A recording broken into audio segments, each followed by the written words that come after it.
Eh bien, aujourd'hui, c'est un jour où nous nous passons de nourriture. Dieu nous donne des instructions spéciales pour ce grand jour spécial. Et si vous y pensez bien, euh, quel est le mot qui vous vient à l'esprit lorsque vous pensez au jour des expiations? Est-ce qu'il y a peut-être un mot qui résume le sens? Et si il y avait un mot, qu'est-ce que ce serait? Eh bien, je pense que ce mot, dans notre culture, c'est un mot qu'on entend très peu, à moins que le mot non soit devant ce mot.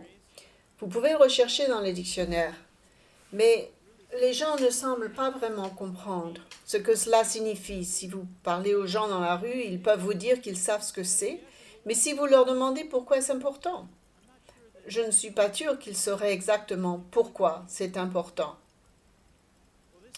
Eh bien, ce mot résume la journée d'aujourd'hui.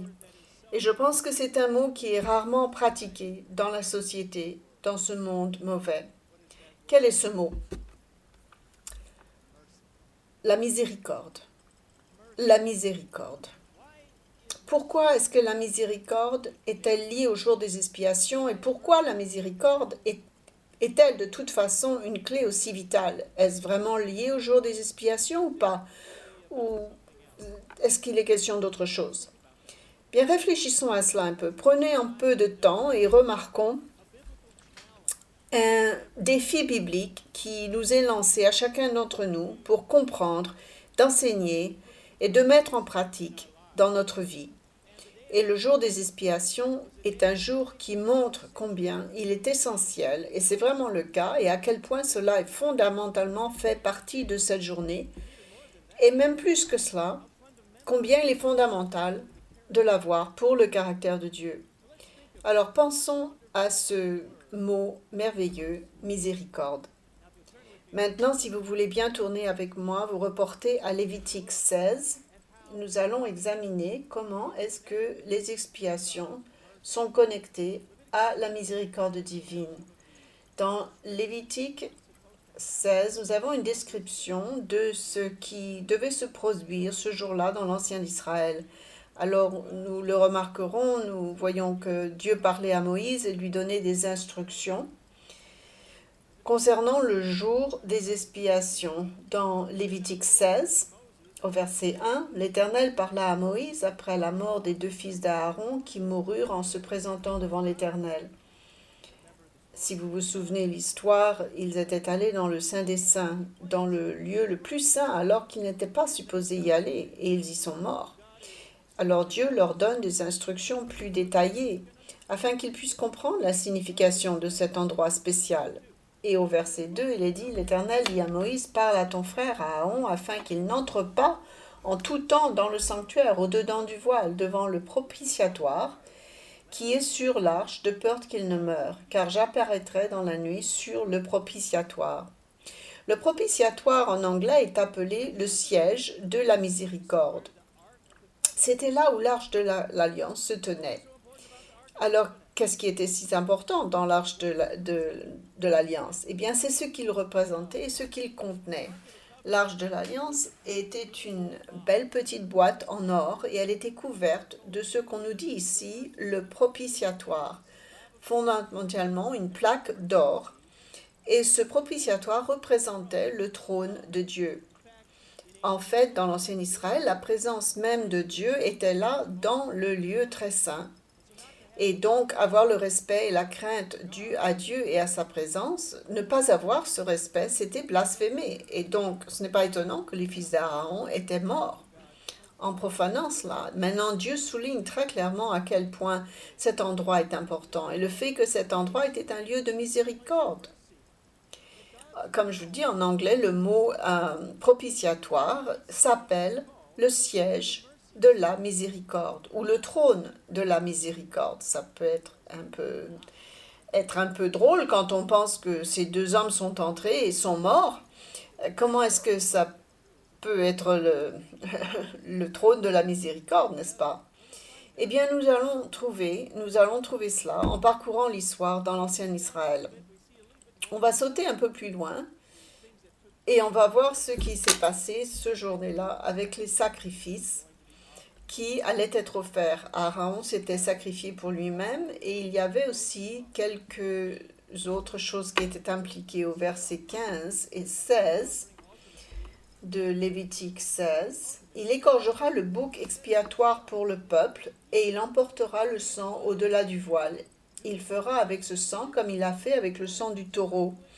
Et il en fera l'aspersion sur le propitiatoire et devant le propitiatoire. Nous voyons donc que c'était un événement important et significatif qui prenait lieu ici. C'était pour leur expiation.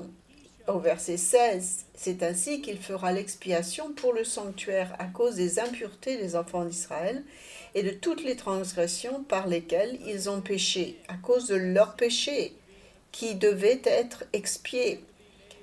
Ce péché devait être réglé avec Dieu. Il devait y avoir un sacrifice expiatoire pour le péché. Le bouc représentait le sacrifice. Lorsque les Israélites se sont rassemblés devant le tabernacle en ce jour même, ils n'étaient pas là juste pour recevoir pour que leurs péchés soient couverts, ils étaient là aussi pour recevoir la compassion, ils étaient là pour recevoir la miséricorde. Cette miséricorde qui ne pouvait venir que de Dieu, le Dieu qui les avait créés, qui les aimait. Et ainsi Dieu leur a donné un chemin, il leur a montré un chemin par lequel ils pouvaient recevoir la miséricorde de Dieu. Et bien sûr, à mesure qu'ils ont fait ça, ce n'était pas juste une chose rituelle qui n'était reléguée qu'à l'ancien Israël. Si nous voyons au verset 29, il est dit, c'est ici pour vous une loi perpétuelle. Au 7e mois, le 10e jour du mois, vous humirez vos âmes et vous ne ferez aucun ouvrage, ni l'indigène, ni l'étranger qui séjourne au milieu de vous. Il devait jeûner, il ne devait pas travailler. Car en ce jour, on fera l'expiation pour vous. Pourquoi est-ce que ce serait important? Il dit qu'en ce jour, au verset 30, il dit qu'il ne faut faire aucun ouvrage, ni même l'étranger qui séjournait parmi eux, parce que c'était un sabbat de repos solennel. Et vous humirez vos âmes, c'est une loi perpétuelle, autrement dit, pour toujours. Dieu a trouvé un moyen pour que leurs péchés puissent être pardonnés.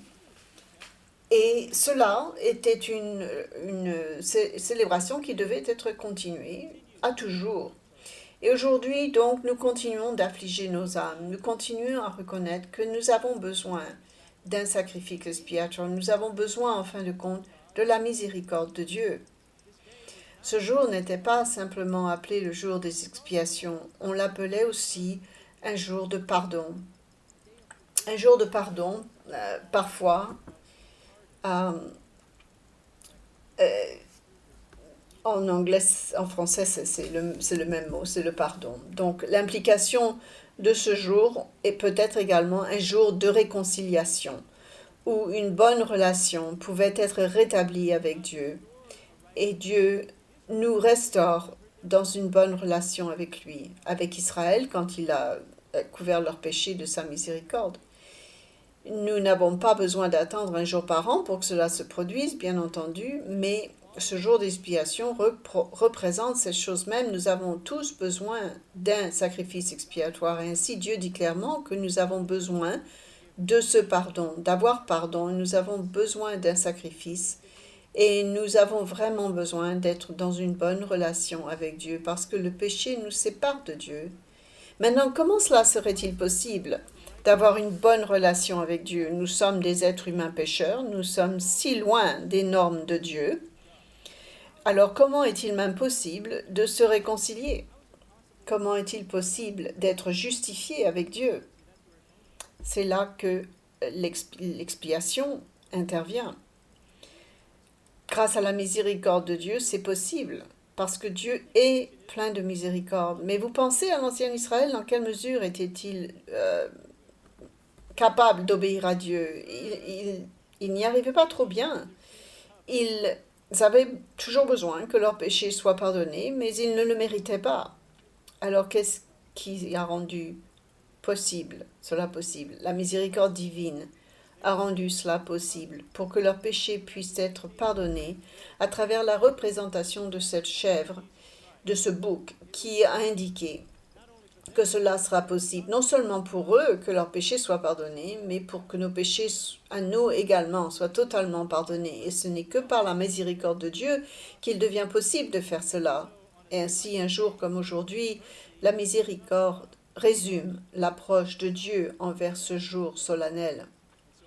Nous n'avons pas de sacerdoce pour faire la propitiation pour nous, mais nous avons un souverain sacrificateur, Jésus-Christ, qui fait cela pour vous et dont cela rend-il l'affliction valable?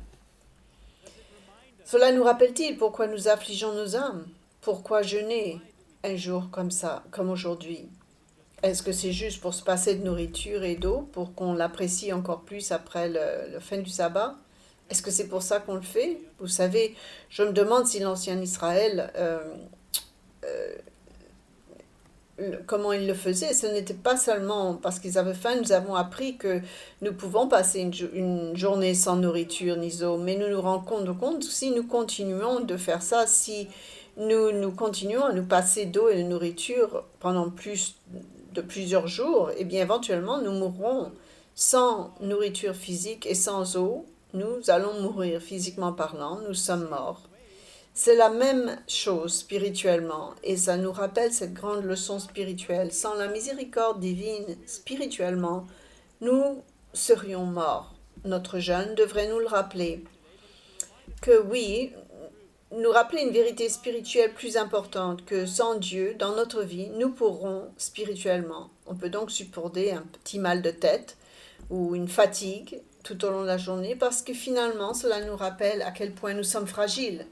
Combien nous avons besoin de Dieu. Sans Dieu soutenant cet univers, tout s'effondrerait également. Sa miséricorde permet que nous puissions supporter d'avoir un petit mal de tête ou de ne pas être confortable. J'ai trouvé l'histoire d'une maman qui jeûnait, elle avait un mal à la tête, elle a suivi les directions pour soigner son mal de tête. Et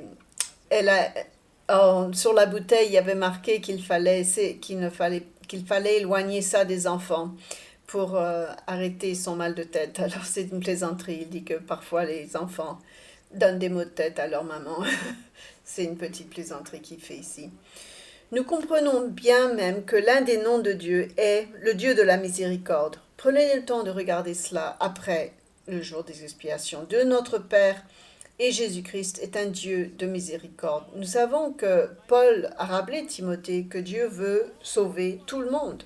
Il veut que tous arrivent à la repentance, il veut que tous soient sauvés. En fait, nous chantons à propos de cette grande miséricorde de Dieu. Il y a tout un psaume entier qui, strophe après strophe, nous rappelle que sa miséricorde ne faillit jamais. Sa miséricorde n'échoue jamais. C'est dans Psaume 136. C'est un rappel étonnant que Dieu est un Dieu miséricorde et il fait en sorte que nous puissions être pardonnés. Dans le Nouveau Testament, nous pouvons nous reporter à Hébreux chapitre 9. Nous voyons une signification importante pour nous aujourd'hui. C'est en fait quelque chose qui est important pour aujourd'hui maintenant, qui n'est pas juste relégué à l'ancienne alliance. Sous les termes de la nouvelle alliance, nous reconnaissons cela si vous vous reportez à Hébreux chapitre 9. Nous allons répéter un peu l'histoire. Commençons au début. La première alliance avait des ordonnances dans Hébreux 9 relatives au culte et un sanctuaire terrestre. Nous avons vu ce qu'ils faisaient le jour des expiations et les rituels qu'ils observaient. Au verset 2, derrière un tabernacle fut construit dans la partie antérieure, appelé le lieu saint, était le chandelier, la table et les pains de proposition. Derrière le second voile se trouvait la partie du tabernacle appelée le Saint des Saints, renfermant l'encensoir d'or pour les parfums, l'arche de l'alliance, entièrement recouvert d'or. Il y avait dans l'arche un vase d'or contenant la manne, la verge d'Aaron qui avait fleuri et les tables de l'alliance. Au-dessus de l'arche étaient les chérubins de la gloire couvrant de leur ombre le propitiatoire. Ce n'est pas le moment de parler en détail là-dessus. Paul dit cela. Il ne nous donne pas ces informations ici, mais il y a des choses importantes qu'il vient juste de discuter, qu'on peut parfois négliger si on ne prend pas le moment de remarquer ce qui est vraiment dit ici. Ici, il décrit le saint des saints, cet endroit spécial où l'arche de l'Alliance se trouvait, où la gloire de Dieu résidait avec l'ancien Israël. Et nous voyons très clairement ici que c'était au-dessus du siège du trône de la miséricorde, du propitiatoire. Mais qu'y avait-il sous le propitiatoire? Eh bien, nous avons une description de ce qu'il y avait dans l'arche. Et dans l'arche, on nous dit qu'il y avait la manne, mais qu'il y avait également les tables de l'alliance. Les 10 commandements étaient à l'intérieur de l'arche. Combien d'entre nous peuvent parfaitement observer les 10 commandements? Eh bien, il nous est impossible de le faire parfaitement. Donc, même dans là-dedans, Dieu voulait nous dire qu'il y a une solution pour le péché, que même s'il nous est impossible de garder les 10 commandements de façon parfaite, au-dessus des 10 commandements se trouve la miséricorde. Le trône de la miséricorde, le propitiatoire, est au-dessus des 10 commandements et éclipse l'amende de cette loi. La possibilité d'être réconcilié avec Dieu, et c'est par sa grande miséricorde qui se trouvait donc au-dessus de la loi. En fait, il le décrit un peu plus loin, si vous remarquez parfois que ce siège de la miséricorde ou de la réconciliation, dépendant des traductions, telles sont les paroles qui indiquent le sacrifice expiatoire du Christ, une purification, un pardon des péchés, au verset 6 de Hébreux 9. Or, ces choses étant ainsi disposées, les sacrificateurs qui font service entrent en tout temps dans la première partie. Toutefois, au verset 7, dans la seconde partie, le souverain sacrificateur seul entre une fois par an, non sans y porter du sang qu'il offre pour lui-même et pour les péchés du peuple. Donc, indiquant que le chemin vers le Saint des Saints n'était pas encore ouvert, tant que le premier tabernacle substituait. Mais nous voyons ici que tout cela indiquait et pointait vers un prêtre spirituel, un souverain sacrificateur, qui nous donnerait un pardon total. C'était symbolique pour le temps présent. Ce n'est pas juste un ancien rituel que nous ignorons, sans voir la signification spirituelle derrière. C'est pour maintenant, c'est quelque chose dont nous pouvons apprendre dès maintenant. Il est dit au verset 9 qui sont offerts à la fois des cadeaux et des sacrifices qui ne peuvent pas faire de celui, au verset 8, dans l'ancien Israël, il n'était pas complètement justifié. C'était juste une couverture physique dans ce sens. Toutes les ordonnances charnelles et physiques, mais le verset 11 en arrive à la signification spirituelle d'aujourd'hui. Mais Christ est venu comme souverain sacrificateur des biens à venir. Il a traversé le tabernacle plus grand et plus parfait, qui n'est pas construit de mains hommes, c'est-à-dire qui n'est pas de cette création. Il est entré une fois pour toutes dans le lieu très haut, non avec le sang des boucs et des veaux, mais avec son propre sang, ayant obtenu une rédemption éternelle. Le Christ, donc, ainsi était le sacrifice ultime, et c'est ainsi que nous voyons au verset 14 combien plus le sang de Christ, qui par l'Éternel, l'Esprit éternel, s'est offert lui-même sans tache à Dieu, purifiera-t-il votre conscience des œuvres mortes, afin que vous serviez le Dieu vivant. Nous voyons ici tellement clairement que ce sacrifice du Christ était pour nous purifier, pour nous nettoyer. Ainsi, Dieu a fourni un chemin pour que nous puissions aller vers le trône de Dieu, pour venir devant Dieu et devant son trône de la miséricorde, devant son propitiatoire, parce que Christ a tracé le chemin, notre souverain sacrificateur ultime. Et nous voyons cela très clairement, que la Bible souligne cette chose même, encore et encore. En fait, vous pourrez voir que c'est le message central de toute la Bible. C'est le pardon des péchés et le salut par Jésus-Christ. C'est exactement le point de tout ce que Dieu a fait, ce qu'il est en train de faire. Et ce message crie vers nous avec la merveilleuse miséricorde de Dieu. Et maintenant, je me demande, quand nous pensons à ce scénario, dans quelle mesure est-ce que nous reflétons, nous, ce trait de caractère dans notre vie? Sommes-nous des gens de miséricorde? Si vous regardez à travers l'histoire, la plupart des civilisations ne considéraient pas la miséricorde comme une très bonne qualité. Si vous regardez la culture des Grecs, ils ne pensaient pas, ils pensaient que la miséricorde était une faiblesse. Les Romains aussi. L'un des philosophes romains a écrit concernant la miséricorde, il a dit que c'était un fléau sur l'âme de l'homme. Il voyait cela comme une faiblesse. Mais le message de Dieu, de la Bible, souligne l'importance de la miséricorde. Pensons-y un instant.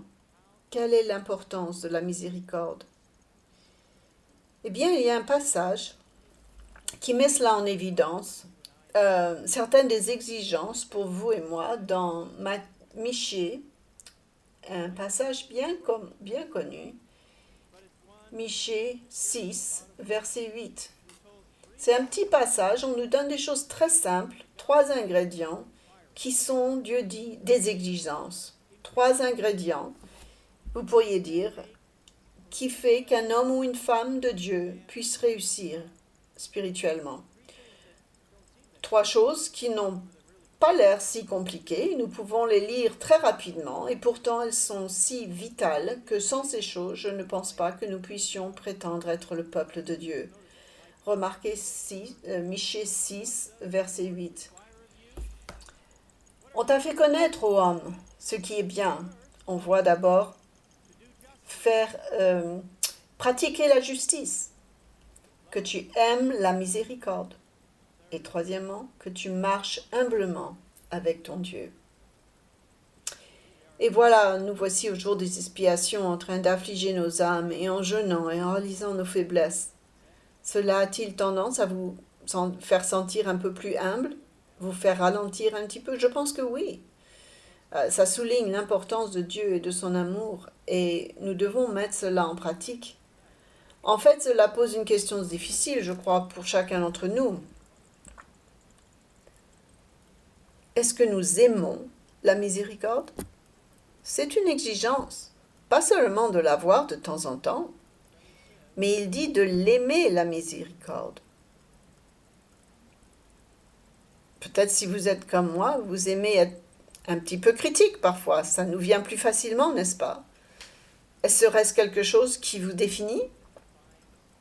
Est-ce qu'on pourrait en penser à vous ou est-ce qu'on aimait critiquer les autres et voir le côté négatif?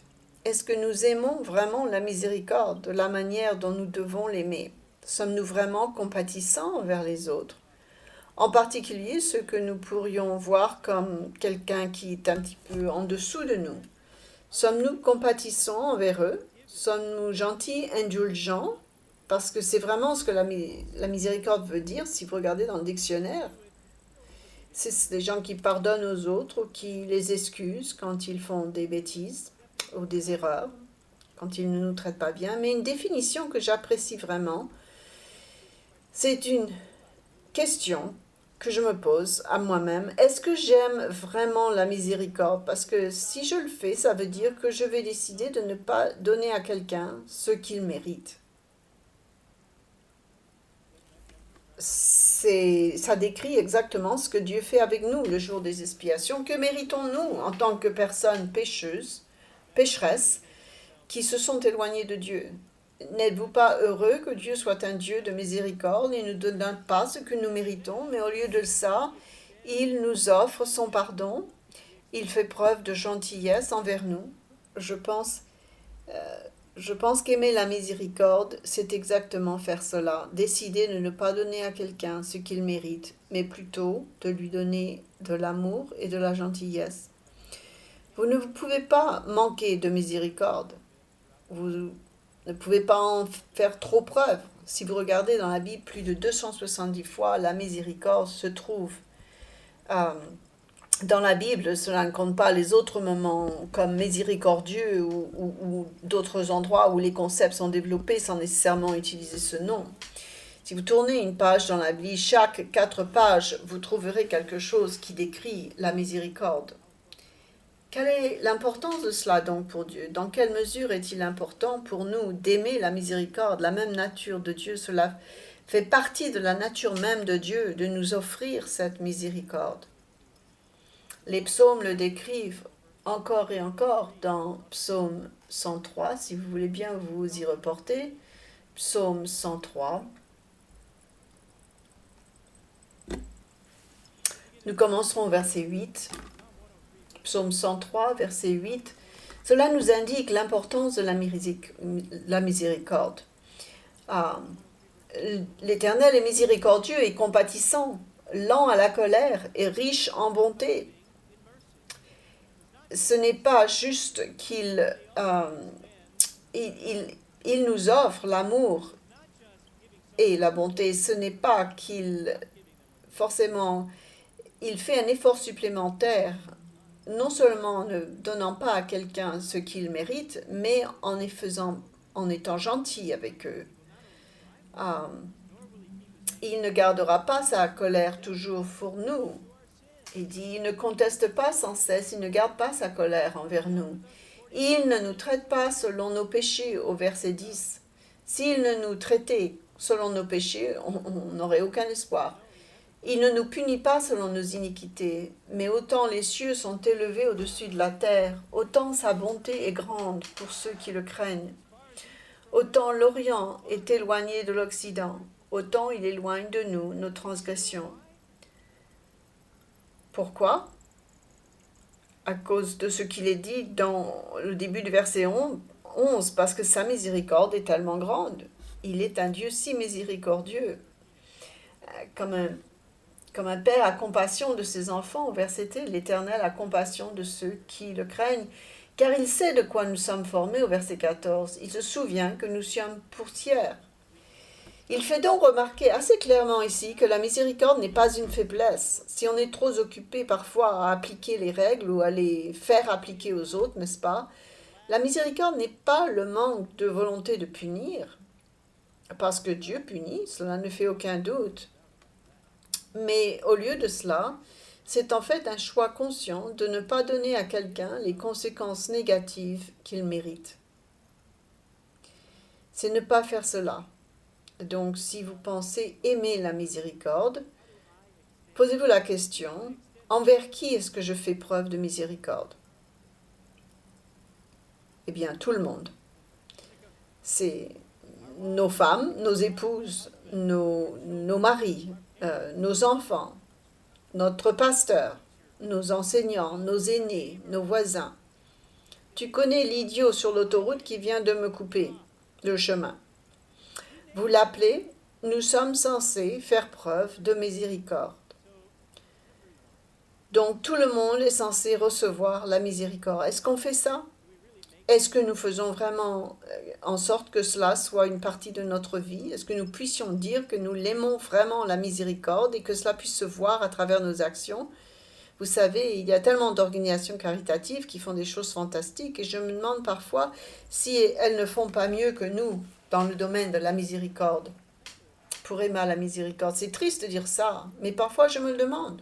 Aimons-nous vraiment la miséricorde? Comment traitons-nous les autres? En fait, je l'ai remarqué l'autre jour encore, je suis à l'hôpital, un hôpital appelé l'hôpital de la Miséricorde. Nous avons plusieurs hôpitaux de la Miséricorde près de chez nous, n'est-ce pas? De retour dans ma ville, il y avait un autre hôpital qui était appelé les Sœurs de la Miséricorde. Les catholiques font un travail de bienfaisance incroyable. Mon père était bon ami avec un prêtre qui travaillait dans cet hôpital, et sa blague préférée était intéressante.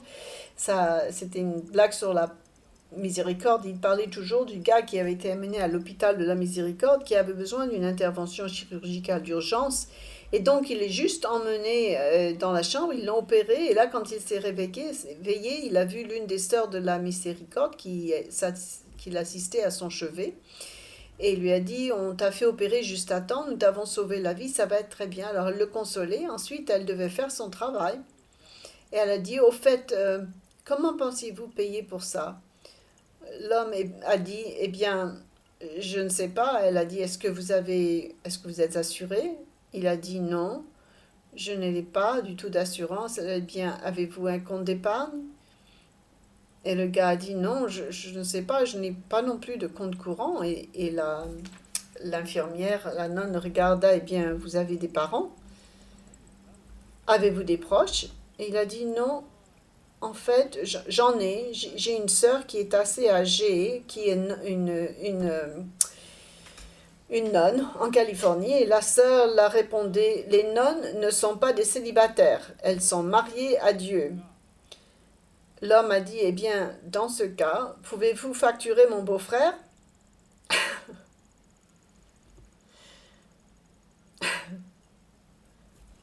Je ne sais pas s'ils lui ont accordé autant de miséricorde ou pas, mais je pense que ça commence à nous faire montrer quelque chose, que lorsque nous regardons la façon dont Dieu est, cette partie de sa personnalité et de son caractère importante, qui est la miséricorde, il représente tout ce que la miséricorde est, et cette miséricorde qui nous est offerte à nous ne devrait pas être quelque chose que nous acceptons seulement, qu'on le prend simplement. Eh bien voilà, j'ai eu une opération gratuite, donc c'est génial, c'est formidable.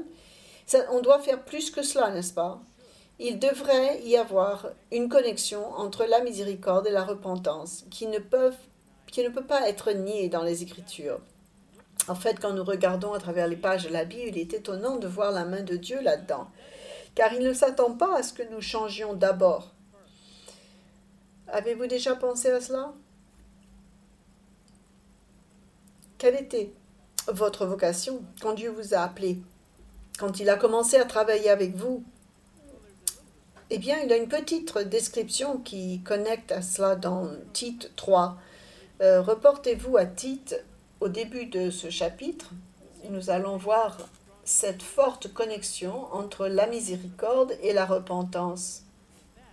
Et en fait, comment est-ce que la miséricorde s'attend à la repentance? Dans Tite chapitre 3, verset 1. Verset 1, Paul écrit au jeune ministre Tite, « Rappelez-leur d'être soumis aux magistrats et aux autorités, d'obéir, d'être prêts à toute bonne œuvre, de ne médire de personne, d'être pacifique, modéré, plein de douceur envers tous les hommes. » Il leur donne donc leurs ordres de marche en quelque sorte, ce qu'ils doivent faire, leur rappelant comment est-ce qu'ils devaient se traiter les uns les autres. Au verset 3, il dit, « Car nous étions nous-mêmes une fois égarés, insensés, désobéissants, égarés, asservis à toutes sortes de convoitises et de voluptés, vivant dans la méchanceté et dans l'envie, dignes d'être haïs et nous haïssant les uns les autres. » Peut-être que cela décrit là où nous étions quand Dieu a commencé à ouvrir nos esprits. Pourquoi a-t-il fait cela? Parce qu'il est un Dieu de miséricorde. Il ne veut pas que nous vivions dans l'ignorance. Il a un plan pour chacun de nous. Il dit que nous étions comme cela avant, mais quand la bonté et l'amour de Dieu, notre Sauveur envers l'homme, pour les hommes ont été manifestés, il nous a sauvés non à cause des œuvres de justice que nous aurions faites. Autrement dit, ce n'est pas parce qu'on jeûne aujourd'hui ou parce qu'on observe le sabbat ou ce qu'on mange ou on ne mange pas. Ce n'est pas à cause de cela que ce n'est pas par les œuvres de la justice que nous aurions faites, mais selon sa miséricorde, par le bain de la régénération et le renouvellement du Saint-Esprit qu'il a versé, qu'il a répandu sur nous avec abondance par Jésus-Christ, notre Sauveur, afin que, justifiés par sa grâce, nous devenions héritiers dans l'espérance de la vie éternelle. Voyez-vous, Dieu veut une bonne relation avec nous, il veut être uni à nous. Ça veut dire que nous devons être pardonnés. Nous devons commencer. Il nous a d'abord offert sa miséricorde, mais il s'attend à ce que nous l'offrions aux autres. C'était pas quelque chose que nous sommes censés ignorer et dire « Hey, super, merci !» Non, il y a une réaction que nous devons avoir lorsque nous réalisons à quel point nous avons péché. C'est qu'on doit alors l'étendre et offrir cette miséricorde aux autres afin que notre relation peuvent être bâtis avec Dieu. Donc notre réponse à la miséricorde devrait être la repentance. Une réponse à la miséricorde, je le répète, devrait être la repentance. La miséricorde anticipe la repentance. Elle anticipe cette réponse. Dieu donc espère qu'on se repentira une fois qu'il nous offre sa miséricorde. Si vous voulez vous reporter à Romains 11, au verset 25, Romains 11, verset 25. Romains 11, verset 25. Nous allons prendre le passage ici au verset 25. Vous trouvez des commentaires intéressants qui sont totalement liés au jour des expiations. Paul écrit « Car je ne veux pas, frères, que vous ignorez ce mystère, afin que vous ne vous regardiez point comme sages.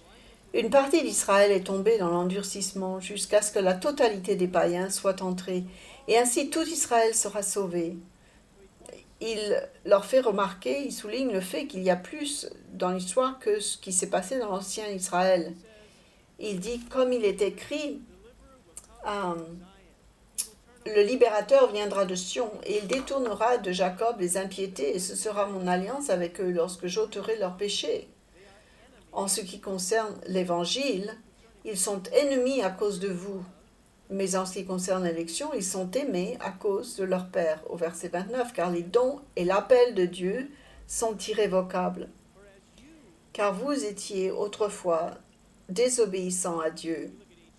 Vous avez autrefois désobéi à Dieu.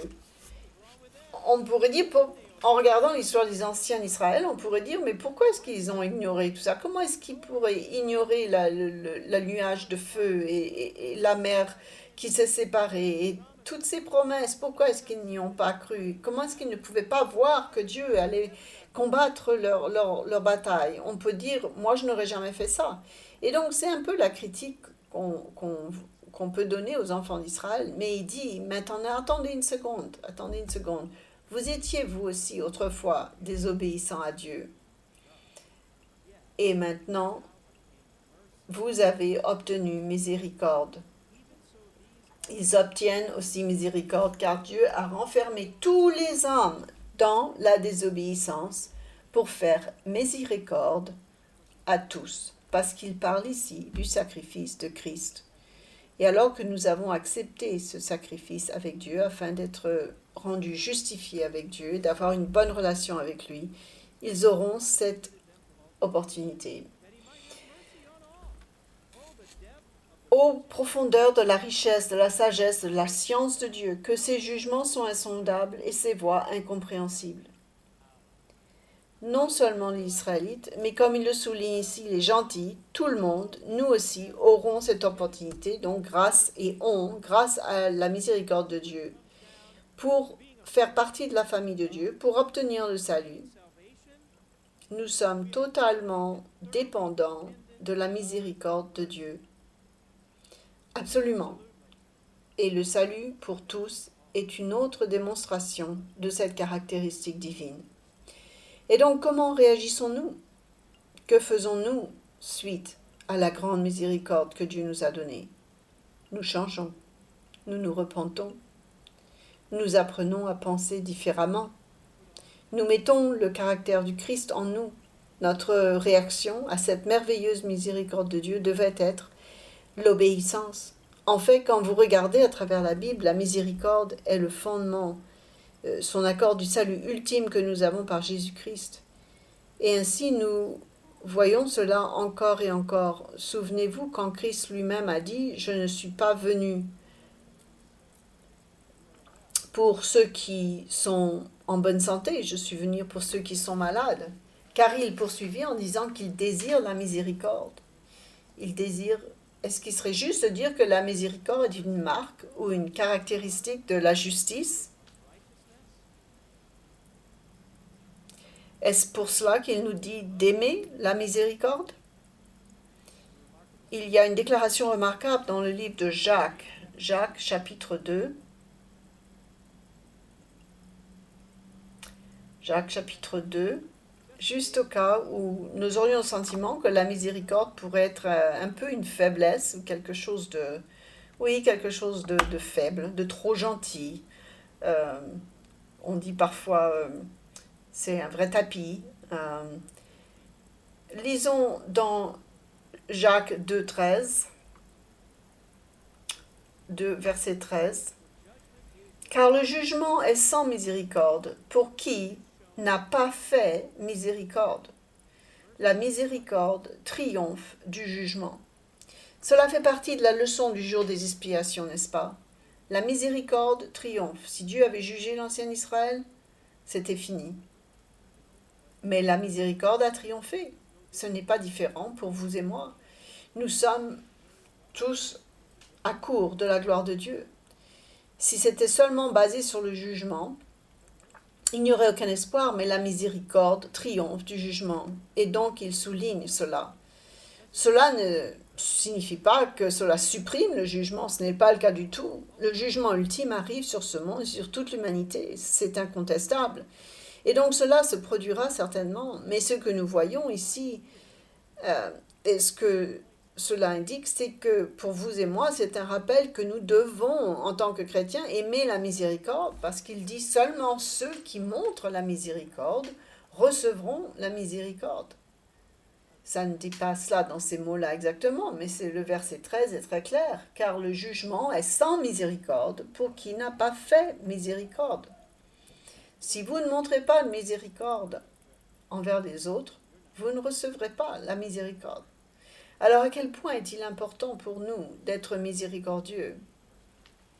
Il n'est pas étonnant que le Christ ait dit dans les béatitudes, « Bénis sont les miséricordieux, heureux sont les miséricordieux. » Pourquoi? Parce qu'ils obtiendront miséricorde. C'est ce qui est dit ici. Dieu est miséricordieux, et si vous êtes miséricordieux, vous obtiendrez la miséricorde. Maintenant, retournez cela à l'envers. Si nous inversons cela, ceux qui sont impitoyables avec les autres ne seront pas traités avec miséricorde. C'est une pensée effrayante quand on y pense. Quelle est l'importance de la miséricorde? Voyez, ce n'est pas que Dieu est dur, c'est un Dieu réaliste, c'est un Dieu juste. Dieu ne veut pas pardonner, Dieu veut pardonner, il veut être miséricordieux. Mais si nous sommes impitoyables envers les autres, si nous les accusons tout le temps, nous rejetons la miséricorde, ce qui signifie que nous rejetons la miséricorde pour nous-mêmes. Ça va tout ensemble. Jacques les lit ensemble avec ce que le Christ a dit dans les béatitudes. Dans Matthieu 5, 7 dit exactement cela.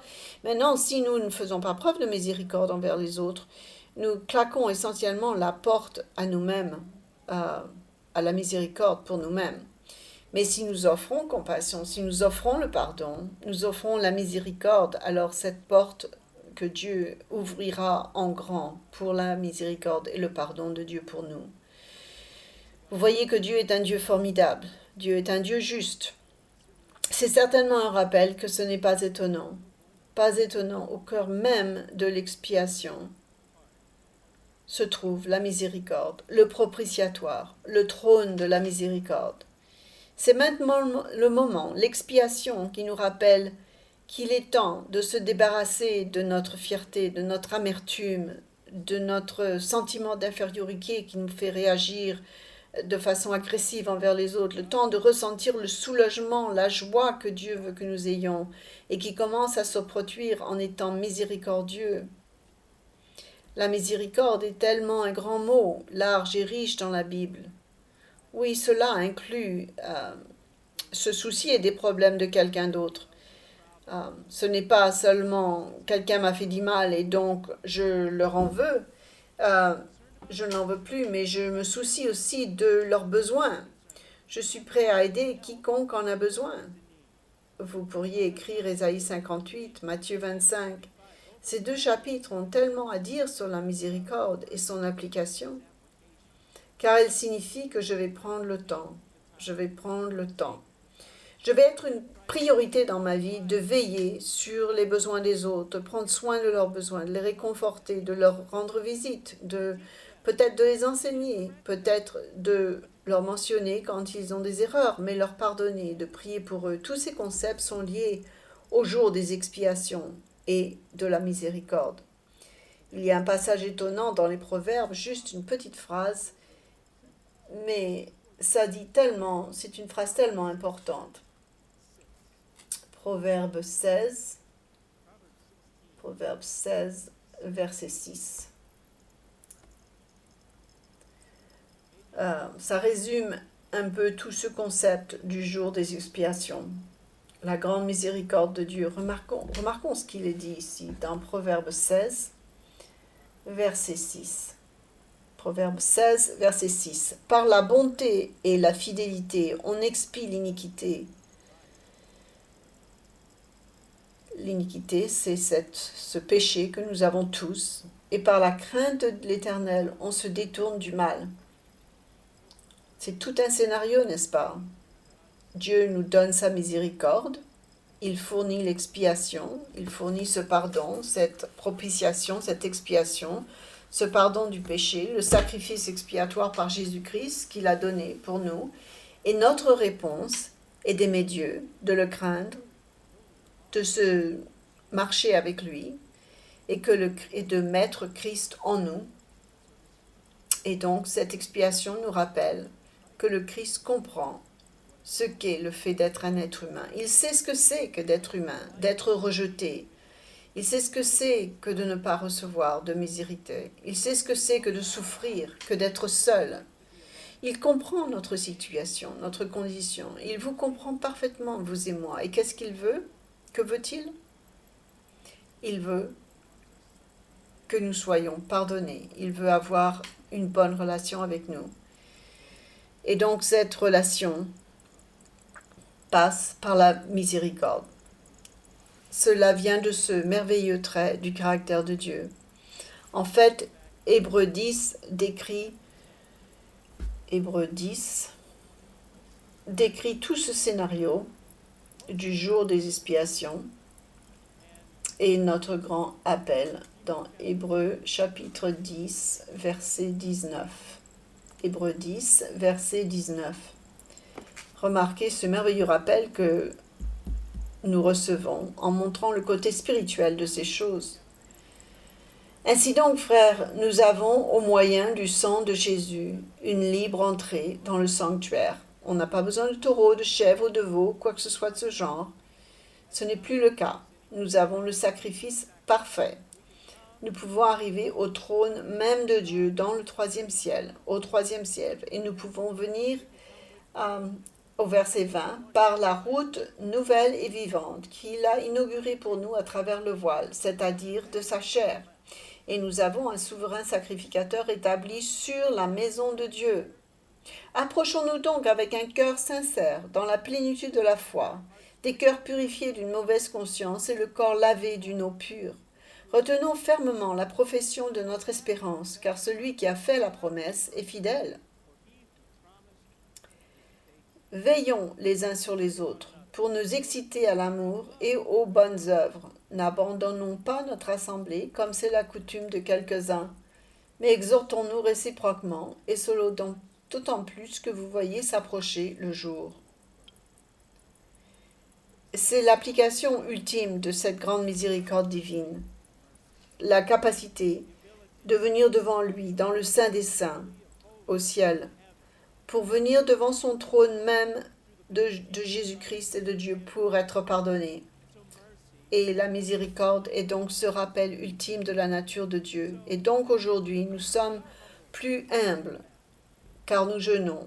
Mais cette fois, cette image de temps où nous serons plus humbles représente notre besoin de miséricorde et de réconciliation afin que nous passions plus de temps sur nos genoux pour nous incliner devant ce grand siège de la miséricorde au ciel afin que Dieu puisse étendre sa compassion et son amour envers nous. Prenons cela à cœur. Allons et laissons sa miséricorde nous conduire, pour nous conduire au repentir, nous conduire à l'obéissance. Et alors nous pouvons vraiment être des gens de miséricorde.